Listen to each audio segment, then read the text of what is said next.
JEE Main 2024 6 All India ranks under 100. Admissions open. Kakinada and Visakhapatnam. Aditya Junior Colleges. రాష్ట్ర ప్రజలు తెలుగుదేశం పార్టీకి అఖండ మెజార్టీని చేకూర్చారు. TDP శ్రేణుల్లో సైతం ఆనందోత్సవాలు వెల్లువెత్తుతున్నాయి.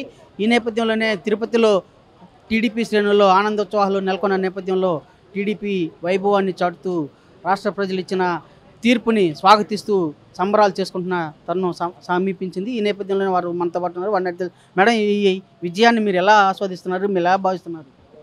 ఆంధ్ర రాష్ట్ర ప్రజలకి ఒక విముక్తి లాంటిది ఈ విజయం. ఎందుకంటే గడిచిన 5 సంవత్సరాల్లోనూ ఈ వైసీపీ ప్రభుత్వ అరాచక పాలనకి ఫుల్ స్టాప్ పెట్టాలని చెప్పని ప్రతి ఒక్కళ్ళు కంకణం కట్టుకొని ఈరోజు తెలుగుదేశం పార్టీని కానీ ఉమ్మడి బీజేపీ జనసేనకి ఓటేసి అఖండ విజయం ఇచ్చారు. ఎందుకంటే రాయలసీమ కానీ ఇక్కడ తడ నుంచి ఇచ్చాపురం వరకు కానీ ఒకలాంటి గాలి, తెలుగుదేశం గాలి, జనసేన గాలి, బీజేపీ గాలి అలాగా మొత్తం తుడుచుకుపోయారు అందరూ.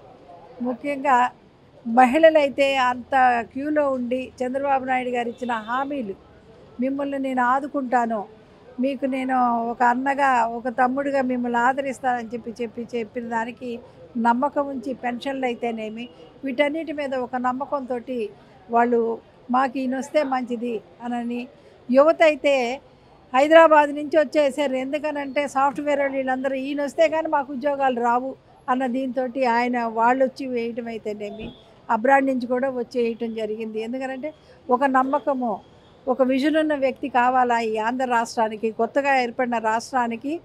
ఒక ఇటువంటి ముఖ్యమంత్రి వద్దు, మాకు అభివృద్ధే లేదు, రాజధానే లేదు, ఒకరోజు 3 అంటారు, ఒకరోజు 1 అంటాడు, ఏదో కూడా తెలియని పరిస్థితిలో ఉన్న ఈ రాష్ట్రానికి సరైన వాడు చంద్రబాబు నాయుడు గారే అని చెప్పి ఆయనకి ఓటేసి ఆయన్ని ఒక గౌరవంగా నేను అసెంబ్లీలోకి అడుగు పెడతానని ఒక శపథం చేశారు చంద్రబాబు. ప్రజలు కసి ఈ ఓట్ల రూపంలో తెలిసింది, తీర్పు ద్వారా తెలిసిందని భావించవచ్చా?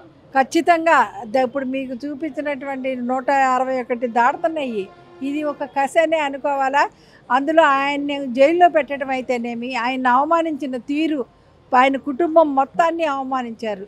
ఈయనే కాకుండా లోకేష్ బాబు పాదయాత్ర అయితేనేమి, మన నిజం గెలవాలని చెప్పని భువనేశ్వర్ గారి ప్రతి ఒక్కరి దగ్గరికి తిరిగి వాడికి నిజం గెలవాలని చెప్పడం అయితేనేమి, బ్రాహ్మణి గారి సపోర్టు, బాలకృష్ణ గారి సపోర్టు, పవన్ కళ్యాణ్ గారు, మోడీ గారు వీళ్ళందరూ కలిసి ఒక కూటమిగా ఏర్పడి ఎలాగైనా ఈ రాష్ట్రాన్ని కబంధ హస్తాల నుంచి బతికించాలని చెప్పిన ఒక ధ్యేయంతో ఈ ఎలక్షన్లో కష్టపడ్డారు, విజయం సాధించారు.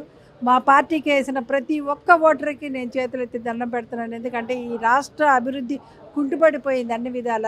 ఈ రాష్ట్రాన్ని మళ్ళీ ప్రపంచ పుటంలో తీసుకెళ్ళగలే వ్యక్తి ఒక్క నారా చంద్రబాబు నాయుడు గారు అని నేను తెలియజేస్తాను. మీరు ఎలా భావిస్తున్నారు? ఈ విజయాన్ని మీరు ఎలా ఆస్వాదిస్తున్నారు? పార్టీ ఆవిర్భావం నుంచి తెలుగుదేశం పార్టీలో కొనసాగుతాను. ఎప్పుడు కూడా ప్రజా తీర్పు ఇంత 1 సైడ్గా ఇచ్చిన దాఖలా లేవు. ఎన్టీ రామారావు ఉన్నప్పుడు కూడా ఎలక్షన్స్ చూసాం మనం.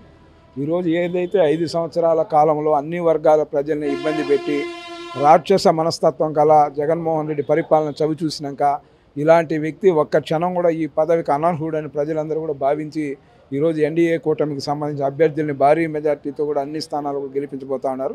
అదేవిధంగా తిరుపతి పార్లమెంట్కి సంబంధించిన పార్లమెంట్ అభ్యర్థి బీజేపీ వరప్రసాద్ గారు కానీ, అదేవిధంగా సోమిరెడ్డి చంద్రమోహన్ రెడ్డి దగ్గర నుంచి అందరూ కూడా 7 నియోజకవర్గాల్లో, ఇక్కడ ఆరణి శ్రీనివాసులు తిరుపతి నియోజకవర్గం కానీ, బొజ్జల సుధీర్. 5 ఏళ్ల కాలంలో యువత పూర్తిగా నిర్వీర్యమైంది.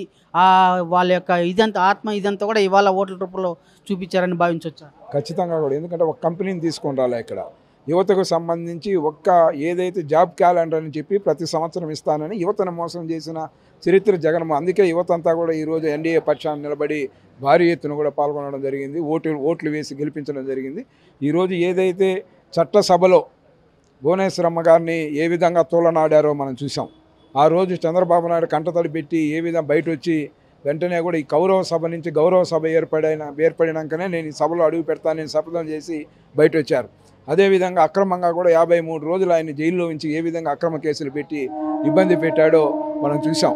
ఇవన్నీ కాకుండా ఈ ఎస్సీ ఎస్టీ బీసీలు మైనార్టీలు అగ్రవర్ణాలు పేద మాటల వరకే పరిమితం చేసిన ఈ ముఖ్యమంత్రి మా యొక్క కార్పొరేషన్స్ కానీ ఆ నిధుల కేటాయింపులో కానీ ఈ విధంగా చూసుకుంటే ప్రతి ఒక్క కుటుంబాన్ని కూడా ఇబ్బందులు పాలు చేసిన ఈ ముఖ్యమంత్రికి తగిన రీతిలో ఈరోజు సునామీ లాగా ఈరోజు వైసీపీ సునామీలో కొట్టుకుపోయిందని చెప్పచ్చు. కాబట్టి రాబోయే రోజుల్లో ఏవైతే మేము హామీ ఇచ్చామో ఎన్డీఏ కూటమి తర ఆ హామీలన్నీ కూడా ప్రజలకి చేరువ చేసేదానికి తెలుగుదేశం పార్టీ ముందుంటుందని కూడా తెలియజేస్తాం.